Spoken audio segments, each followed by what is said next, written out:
कांग्रेस की कर छोड़ी। देखिए, कांग्रेस में तो मैं छात्र जीवन से इस पार्टी में लगा रहा और मेरी जितनी मेहनत तो किसी ने की भी नहीं। धरातल पर जितना मैंने काम किया इस पार्टी के लिए, जितना संघर्ष किया, योगदान दिया, समर्पित होकर काम किया, उसका प्रतिफल मुझे नहीं मिला।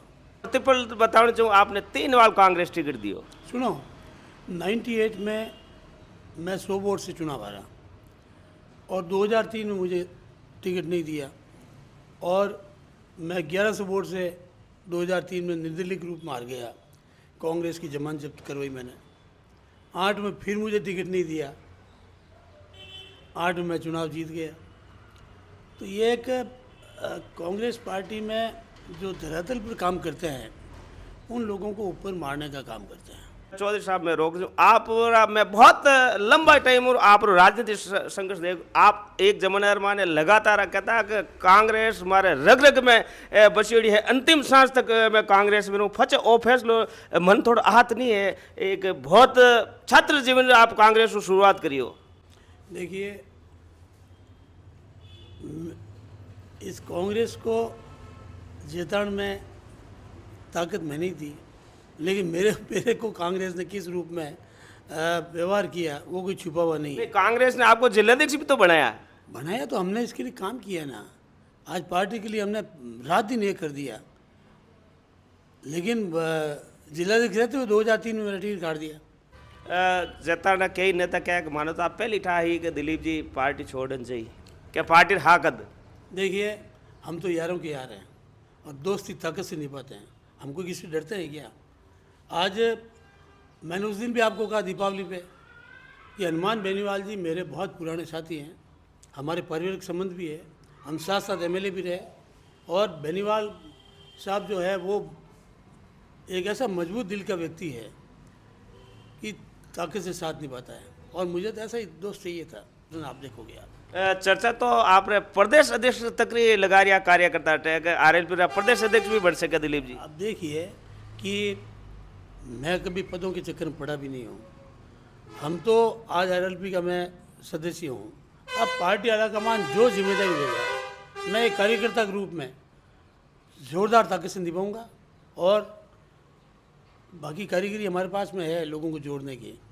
हमारा कार्यकर्ता या कौन सा जाति, कौन सा समाज, किस रूप में काम अपना आप को ऐसा महसूस कर रहा है कि हमारी राजनीतिक पृष्ठभूमि में कहीं आगे आने के सारे रास्ते पार्टियों ने बंद कर रखे हैं, उनके रास्ते खोलेंगे हम। कई आप पैटर्न कार्यकर्ता जब आप कह सा दिलीप जी आरएलपी ज्वाइन करी माने पूछियो को नहीं? ऐसा है कि बहुत जल्दी जो है कार्यकर्ताओं का सभी साथियों को बुलाएंगे, बात करेंगे, जिम्मेदारी देंगे और आने वाले समय में आप देखेंगे कि कितना परिवर्तन हुआ है, किस रूप में हमारा कुनबा बढ़ रहा है और तेज़ी से बढ़ेगा। बहुत लोग जुड़ेंगे। मैं कह रहा हूँ जैतान ने पूरे राजस्थान के अंदर कल से मैसेज इतने ज़बरदस्त आ रहे हैं, दोनों ही बड़े दलों से लोग जो है खफा है, वो कहते हैं कि हमें कोई विकल्प नहीं मिल रहा है। सियासी गलियारे मान आज चर्चा है कि चौधरी साहब अशोक जी ने भी खास हा और पायलट साहब ने खास हा, फच कांग्रेस क्यों छोड़ी? देखिए, मैंने आज तक किसी की व्यक्तिगत बुराई नहीं की, ना भविष्य में करूँगा।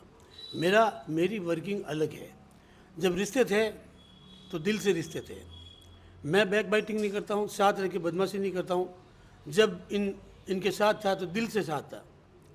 अब दिल टूट गया क्योंकि कांग्रेस में क्या होता है कि ऊपर लेवल पे कब किसको मारेंगे पता ही नहीं चलता। दोस्तों नमस्कार, आप सबारो गणामानु स्वागत है। मारो नाम IB खान है। आप फेसबुक पेज मत देख रहे हो और यूट्यूब चैनल मत देख रहे हो। आज एक बार फाचा आप रहा में किसान नेता श्री दिलीप जी चौधरी ने मैं आज मुखातिब करी हूँ। अलग बात है कि लाड़ा दिन आप मुखातिब रहे उन टाइम आप कांग्रेसी नेता, लेकिन अब आज आप हमी है जो को RLP नेता रूप आप परिचय करूँ। चौधरी साहब स्वागत है आप रो। नमस्कार, बहुत बहुत धन्यवाद आपका। कांग्रेस की कर छोड़ी? देखिए, कांग्रेस में तो मैं छात्र जीवन से इस पार्टी में लगा रहा और मेरी जितनी मेहनत तो किसी ने की भी नहीं। धरातल पर जितना मैंने काम किया इस पार्टी के लिए, जितना संघर्ष किया, योगदान दिया, समर्पित होकर काम किया, उसका प्रतिफल मुझे नहीं मिला। आपको मेरा राजनीतिक इतिहास में थोड़ा सा ले जाता हूँ। प्रतिफल बताना चाहूँ, आपने 3 बार कांग्रेस टिकट दियो। सुनो, 98 में मैं 100 वोट से चुनाव हारा और 2003 में मुझे टिकट नहीं दिया और मैं 1100 वोट से 2003 में निर्दलीय रूप में हार गया। कांग्रेस की जमानत जब्त करवाई मैंने। 8 में फिर मुझे टिकट नहीं दिया, 8 में मैं चुनाव जीत गया। तो ये एक कांग्रेस पार्टी में जो धरातल पर काम करते हैं उन लोगों को ऊपर मारने का काम करते हैं, उन लोगों को ऊपर उठाकर उसको सम्मान देने की इनकी व्यवस्था में कमजोरी है। मैं भुगतभोगी हूँ और पिछली बार मेरी स्थिति बहुत मजबूत थी। 10 साल से मैं लगातार काम कर रहा था। इलाके में मेरे प्रति लोगों की सहानुभूति भी थी, मेरे काम के प्रति लोगों का अच्छा मैसेज था। उसके बावजूद मेरा टिकट काट दिया और एक भाजपा जो 25 साल से बीजेपी में रहे और हमने दोनों आमने सामने चुनाव लड़े, उनको टिकट दे दिया। तो इस स्थिति में मुझे निर्णय लेना पड़ा और मैंने कल बीकानेर के अंदर राष्ट्रीय लोकतांत्रिक पार्टी का जो 7वां स्थापना दिवस था, वहाँ आरएलपी के राष्ट्रीय अध्यक्ष हनुमान बेनीवाल जी के सानिध्य में मैंने आरएलपी ज्वाइन की। आरएलपी ज्वाइन करने का मेरा मकसद यह है कि आज इस राजस्थान के अंदर हनुमान बेनीवाल जी एक ऐसे जनप्रिय नेता है जिनके एक मैसेज पर लाखों की तादाद में लोग अपने साधनों से, अपनी इस व्यवस्था से आ जाते हैं। कल बीकानेर में देखा, लोग कोई कहते हैं 4 बजे सुबह रवाना हुए, कोई 6 बजे हुए, कोई 8 बजे हुए और करीब 2-2.5 लाख लोग वहाँ पर जमे हुए थे सुबह 10 बजे से और शाम को 9 बजे तक मीटिंग चली। रात हो गई तो लोगों ने मोबाइल की टॉर्चों में ऐसा नज़ारा देखा कि लाखों मोबाइल जो है। तो आज बताइए, ऐसा कोई लीडर है क्या राजस्थान में, कांग्रेस बीजेपी में, जो एक ट्वीट पे उसके कहने से हज़ारों की लाखों की भीड़ आ जाए?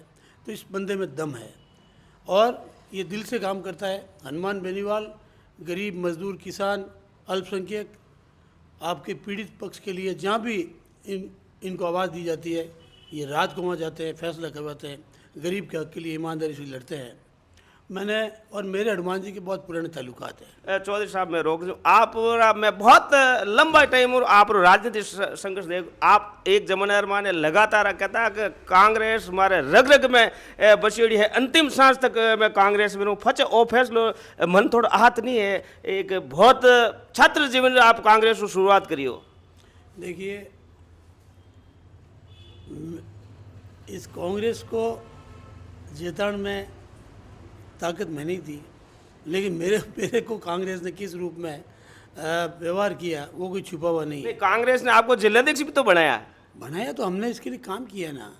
आज पार्टी के लिए हमने रात दिन ये कर दिया, लेकिन जिलाध्यक्ष रहते हुए 2003 में मेरा टिकट काट दिया और 1100 वोट से मैं हारा हुआ, 100 वोट से हारता हूँ। तो ये पुरानी बात है, अब इसमें मैं बहुत लंबी चौड़ी जिक्र करना नहीं चाहता। मेरे इतिहास को, मेरे राजनीतिक जीवन को बच्चा जानता है। मैं तो भाई 36 कौम का आदमी हूँ और हर जाति बिरादरी को मैंने साथ लेके काम किया है। और आज मुझे ये निर्णय इसलिए लेना पड़ा कि इस पार्टी में लोगों की इज्जत है, इसके बाद जनाधार भी है। और हनुमान बेनीवाल जी कोई अब जाटों के नेता नहीं है। हनुमान बेनीवाल जी अब 36 कौम के नेता बन गए हैं। इनको मुसलमान भी चाहता है, इनको काठात भी चाहता है, इनको आप शेड्यूल कास्ट दलित वर्ग भी चाहता है। आप बताइए, आज कांग्रेस ने कभी बावरी समाज को टिकट दिया? आज कांग्रेस ने कभी सरगा समाज को आगे लाने की चेष्टा की? कांग्रेस को काठात समाज को कभी आगे लेके आए? काठात तो वो प्रधान का टिकट नहीं दिया इन्होंने, एमएलए की तो बहुत दूर की बात है। नहीं, रायपुर में तो लाल जी थे, वो काठात नहीं है, वो काठात नहीं है, वो तो कायम खानी है। आज काठात कौम की आज जयतारण, रायपुर, आपके ब्यावर, भीम, पुष्कर, एक लंबी तादाद है इनकी। और उसके और 100% ये कांग्रेस को वोट देते हैं बिना खर्चे के, ईमानदारी से। और काठात कौम बहुत जांबाज और मजबूत कौम है। इस कौम को दरकिनार कर दिया। मैंने पिछली बार कहा था पार्टी आला कमान को, एक टिकट आप काठात को दीजिए, लेकिन काठात को इन्होंने नहीं दिया। बावरी समाज को एमएलए किसने बनाया? हनुमान बेनीवाल जी ने। आज मेड़ता महिंद्रा बावरी को टिकट देकर एमएलए बना दिया। आज भोपालगढ़ में एक मेघवाल समाज को टिकट दिया। तो आज शेड्यूल कास्ट को आगे लाने में हनुमान बेनीवाल जी ने बहुत काम किया। चौधरी साहब मैं जानी चूँ भावी रणनीति कही रही इन इलाके, चूंकि आप कदवर नेता रूप में ओळखाण है, आप संसदीय सचिव भी रहे और राजनीति निर्माण बहुत सारा उतार चढ़ाव दे क्या किन्ने मारने वाते तो आप आरएलपी में नहीं आया स्थानीय नेता ने। देखिए मैं अम्बेडकरवादी विचारों का व्यक्ति हूँ। मैं गांधीवादी विचारधारा से हमने आज तक जीवन को आगे बढ़ाया है। नुकसान भगवान महादेव और ऊपर वाला करता है, मालिक करता है, कोई किसी का नहीं कर सकता है। जो जैसे कर्म करेगा उसको फल मिलेगा। मेरे दिल में किसी के प्रति कोई दुर्भावना आज तक नहीं रही। आज 36 कौम में, आम आवाम में, जैतरण नहीं पूरे मारवाड़ में आज मेरी छवि है। हमने किसी बच्चे को भी रेखा नहीं दिया, किसी को हमने तकलीफ नहीं दी, सबको साथ लेकर चलने की कोशिश की। तो इस रूप में अब जो आरएलपी में हम जुड़ गए हैं, नज़ारा बदलेंगे। और राजस्थान के अब आप देखते जाइए, अब राजस्थान के कई दिग्गज नेता जो भाजपा और कांग्रेस से पीड़ित हैं, कुंठित है, जिनका मान सम्मान इन लोगों ने कहीं नहीं किया, जो रात दिन इनके लिए काम करते आए हैं, वो लोग हमारे संपर्क में है, बेनीवाल साहब के संपर्क में है। आने वाले समय में बहुत सारे लोग, आज सभी जाति बिरादरी के 36 कौम के लोग आरएलपी ज्वाइन करेंगे। बड़ी बड़ी कौम आएगी और हम उनका मान सम्मान करेंगे। आने वाले 2028 के चुनाव की तैयारियों के लिए आज बेनीवाल साहब के नेतृत्व में पूरे प्रदेश में जो है हम बिगुल बजाएंगे, ईंट से ईंट बजा देंगे और कार्यकर्ताओं के लिए जान फूंक देंगे हम। सियासी गलियारे में आज चर्चा है कि चौधरी साहब अशोक जी रे भी खास हा और पायलट साहब रे खास हा, फचे कांग्रेस क्यों छोड़ी? देखिए, मैंने आज तक किसी की व्यक्तिगत बुराई नहीं की, न भविष्य में करूँगा। मेरी वर्किंग अलग है। जब रिश्ते थे तो दिल से रिश्ते थे। मैं बैक बाइटिंग नहीं करता हूँ, साथ रह के बदमाशी नहीं करता हूँ। जब इनके साथ था तो दिल से साथ था। अब दिल टूट गया, क्योंकि कांग्रेस में क्या होता है कि ऊपर लेवल पे कब किसको मारेंगे पता ही नहीं चलता है। पीठ में छुरा घोंप देते हैं। अरे भाई, आप कार्यकर्ता को बुला के कह दो कि भाई आप 5 साल 10 साल से काम कर रहे हो, अब आपको हम आगे नहीं ला सकते, तो वो अपना भविष्य ढूंढे। आप 10 साल तक उस कार्यकर्ताओं को पीसते हो, उसका काम लेते हो, रात दिन वो काम करता है और एन वक्त पे आप उसको मारने का काम करते हो। ये काम आरएलपी में नहीं है। जो कांग्रेस का भावी नेता है तो आप विचार ग्रहण करना चाहिए, मंथन करना चाहिए। आप जो को बात बता रही है कि कांग्रेस नहीं मारे। अरे साहब, कौन मंथन करता है? सब अपनी लड़ाई में पड़े हुए हैं, नहीं समझे आप? आज हर आदमी जो राजनीतिक में है वो अपने स्वार्थ में इस रूप में डूबा हुआ है कि रेस में कौन आगे बढ़े। कार्यकर्ता को कौन पूछता है? कार्यकर्ता यूज एंड थ्रो वाला मैटर है। मैं आपको एक बात बता दूं कि मैंने तो सब पार्टियों में देखा है। आज किसी नेता से मेरी कोई दुर्भावना नहीं है, लेकिन हनुमान बेनीवाल जैसा योद्धा, मैं इसको लोह पुरुष कहता हूँ, अकेला लड़ रहा है, रात को 4-4 बजे तक ये मीटिंगें कर रहा है। कहीं भी इस आदमी को आवाज़ दो, कहीं भी आंदोलन हो। आज वो सुरेश माड़ी था, जाके उन्होंने वहाँ फैसला करके लौटे। ये कफन बांध के घर से निकलते हैं। ये तो आज लोग पहले कहते थे ये जाटों की पार्टी है। अब ये जाटों की पार्टी, जाट तो निर्विवाद हनुमान बेनीवाल को राजस्थान में मानता है। आज 1 करोड़ से अधिक जाटों की आबादी है, लेकिन अब परिवर्तन हो गया है। अब जाटों के साथ साथ 36 कौम के लोग आज हनुमान बेनीवाल को इसलिए पसंद करते हैं कि ये व्यक्ति गरीब, मजदूर, किसान, शोषित, दलित, पीड़ित, इसकी आवाज़ है। ये आज राजस्थान में क्या हो रहा है? बलात्कार की घटनाएं बढ़ रही है। आज गरीब की कोई सुनवाई नहीं है, रोज़गार कहीं है नहीं। आने वाले समय में इस पर भी हम काम करेंगे। आज बड़ी बड़ी प्लांट लगे हुए हैं, एक दिन आंदोलन कर दिया धुआं काट देंगे हम। संघर्ष जारी। अब तो डबल देखो, कांग्रेस में रहकर मैं रात दिन काम करता रहा, अब मेरी इच्छा दुगनी ताकत से काम करूँगी। अब जैतरण और मारवाड़ का आम आवाम, वो दिलीप चौधरी वापस देखोगे जो 98 में था, 2003 में, 2002 में, यस, उससे भी ताकत से काम करेंगे। अब हमारे 36 कौम के कार्यकर्ता पे कोई पुट्टे पे हाथ लगा के बता दे, हम सड़कों पे लड़ेंगे, जान लुटा देंगे इन गरीबों के लिए, आम आवाम के लिए, हमारे कार्यकर्ताओं के लिए पूरी ताकत से लड़ेंगे। कार्यकर्ताओं को मान सम्मान और संबल देंगे हम। और आने वाले वक्त में एक बहुत बड़ा परिवर्तन होने वाला है। आप देखना 2028 के अंदर आरएलपी तीसरी शक्ति के रूप में उभरेगी। और विकल्प तो सारे खुले हैं, विकल्प सबके लिए खुले हैं, लेकिन पार्टी व्यक्तिगत रूप से अपना संगठन इस ताकत के रूप में खड़ा करने का जो बेनीवाल साहब ने निर्णय लिया है कि अब राजस्थान के अंदर सभी जगह, आज संगठन के मामले में बेनीवाल साहब से मेरी बात हुई, हमने चर्चा की कि आज आरएलपी के पास वोटों का बहुत ज़बरदस्त जुगाड़ है, लोगों में मिनकों की कोई कमी नहीं है।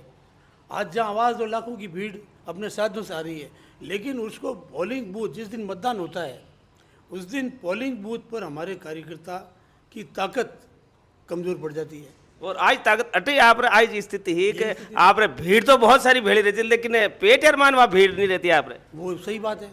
तो अब हमने ये निर्णय लिया है कि अब आपके पोलिंग बूथ कमेटियाँ, बूथ मैनेजमेंट को हम ठीक करेंगे। उसके बाद में संगठन जो आप जिला इकाइयाँ हैं, आपके विधानसभा इकाई है, आपके ब्लॉक की इकाइयाँ हैं, मंडल की इकाई है, ग्राम पंचायत तक हम संगठन को खड़ा करेंगे। और सक्रिय लोगों को बेनीवाल साहब ने अपनी भावना व्यक्त की है कि हम सक्रिय लोगों को राजस्थान में इस रूप में जिम्मेदारी देंगे, सभी जाति बिरादरी को, तब जाके जो है। और संगठन को अब आने वाले समय में इस पे ज़्यादा काम करेंगे।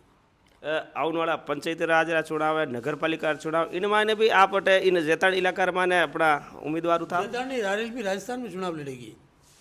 हनुमान बेनीवाल जी ने घोषणा कर दी है कि आने वाले नगर पालिका चुनाव और पंचायत राज और जिला परिषद के चुनाव में आरएलपी के उम्मीदवार सब जगह उतारेंगे, पूरे दमखम के साथ उतारेंगे, पूरी ताकत के साथ उतारेंगे और एंट्री ज़बरदस्त होगी। आज 36 कौम को साथ लेके इस रूप में हम टिकटों का वितरण होगा कि सारी, चाहे चुनाव समितियों का गठन होगा, सबकी राय ली जाएगी और सभी के सहमति से ऐसे प्रत्याशी को आगे लाएंगे जो इन दोनों दलों को जोरदार टक्कर देंगे। जेताड़ कई नेता क्या मानो तो आप पहली ठा ही कि दिलीप जी पार्टी छोड़न चाहिए, क्या पार्टी हाँ कद? देखिए, हम तो यारों के यार हैं और दोस्ती ताकत से निभाते हैं, हमको किसी से डरते हैं क्या? आज मैंने उस दिन भी आपको कहा दीपावली पे कि हनुमान बेनीवाल जी मेरे बहुत पुराने साथी हैं, हमारे पारिवारिक संबंध भी है, हम साथ साथ एमएलए भी रहे। और बेनीवाल साहब जो है वो एक ऐसा मजबूत दिल का व्यक्ति है कि ताकत से साथ निभाता है, और मुझे तो ऐसा ही दोस्त चाहिए था। तो अब हमारी दोस्ती जो है ज़बरदस्त जो है आगे बढ़ेगी और हम मिलकर आरएलपी को मजबूत करने के लिए, आरएलपी को ताकत देने के लिए जहाँ भी बेनीवाल साहब जिम्मेदारी देंगे हम पूरी ताकत से निभाएंगे और पूरे राजस्थान में एक नया परिवर्तन आप देखोगे। आप चर्चा तो आपने प्रदेश अध्यक्ष तक लगा रहा कार्यकर्ता आरएलपी का प्रदेश अध्यक्ष भी बढ़ सके दिलीप जी। अब देखिए कि मैं कभी पदों के चक्कर में पड़ा भी नहीं हूँ, हम तो आज आरएलपी का मैं सदस्य हूँ। अब पार्टी आलाकमान जो जिम्मेदारी देगा मैं एक कार्यकर्ता के रूप में ज़ोरदार ताकत से निभाऊंगा और बाकी कारीगरी हमारे पास में है लोगों को जोड़ने की। हमारा कार्यकर्ता या कौन सा जाति, कौन सा समाज, किस रूप में कहाँ अपना आप को ऐसा महसूस कर रहा है कि हमारी राजनीतिक पृष्ठभूमि में कहीं आगे आने के सारे रास्ते पार्टियों ने बंद कर रखे हैं, उनके रास्ते खोलेंगे हम, उन लोगों को हम आगे लाने की कोशिश करेंगे। हम कई आप पैटर्न कार्यकर्ता जो आप कह सा दिलीप जी आरएलपी ज्वाइन करी माने पूछियो को नहीं? ऐसा है कि बहुत जल्दी जो है कार्यकर्ताओं का सभी साथियों को बुलाएंगे, बात करेंगे, जिम्मेदारी देंगे और आने वाले समय में आप देखेंगे कि कितना परिवर्तन हुआ है, किस रूप में हमारा कुनबा बढ़ रहा है और तेज़ी से बढ़ेगा। बहुत लोग जुड़ेंगे। मैं कह रहा हूँ जेताड़ ने पूरे राजस्थान के अंदर कल से मैसेज इतने ज़बरदस्त आ रहे हैं, दोनों ही बड़े दलों से लोग जो है खफा है, वो कहते हैं कि हमें कोई विकल्प नहीं मिल रहा है। आज राजस्थान में विकल्प मिलने के बाद में आप देखना कितना परिवर्तन होता है। आज चंद्रशेखर आज़ाद साहब, चाहे रोज साहब, बड़े बड़े लीडर आज आरएलपी के साथ खड़े होने के लिए तैयार हैं। आज यूपी में क्या था, लोगों को एक कार घमंड करने की ज़रूरत नहीं है। उत्तर प्रदेश में जो बदलाव आया ना, वो इनकी नीतियों की वजह से आया। अगर ये सब पुराने लोगों को और मान सम्मान में कमी नहीं रखते तो आज यूपी में क्या स्थिति है, आज कांग्रेस कहाँ खड़ी है। तो राजस्थान में भी आप अपने आप को बहुत बड़ा यूँ मत समझो कि हमारी स्थितियाँ ये स्थितियाँ बदलने में टाइम नहीं लगता है। तो उस रूप में हम बैठ के सारी रणनीति बनाएंगे सबको साथ लेके चलने की कोशिश करेंगे। सभी जाति बिरादरी 36 कौम को सबको एक मंच पे लाने की कोशिश करेंगे कि भाई ये आरएलपी पार्टी जो है ये धर्मनिरपेक्ष पार्टी है, ये 36 कौम बिरादरी की पार्टी है। ये पार्टी सबको साथ लेने के लिए एक नए अंदाज में जो है राजस्थान में इस पार्टी का तिरंगा झंडा जो है आने वाले चुनाव में, पंचायत राज में, जिला परिषद में, नगर पालिकाओं में और 2028 हमारा बहुत तगड़ा मिशन है। तो बहरहाल हमारे ते मौजूद है इन टाइम आरएलपी नेता श्री दिलीप जी चौधरी। देखो जबान मानी भी बार बार उतला है चूंकि लंबा टाइम तक आप कांग्रेस भी और माने जबान माते भी बार बार कांग्रेस, लेकिन देखो राजनीति में मान उतार चढ़ाव आता रहे। तो बहरहाल भारत आरएलपी नेता श्री दिलीप जी चौधरी हा समय समय माते आप रूबरू रहा और इन इलाका रमान आप हको करियो है। अब संघर्ष बिगुल बज गो है और सब राजनीति जो को भी आप कार्यकर्ता मैंने है बैठानी और आने वाले टाइम माने जनता जो आवाज वर्ष 1998 जो बुलंद करता वह फाची ताजगी लावनारो एड़ो भरोसो दे। नमस्कार, राम राम।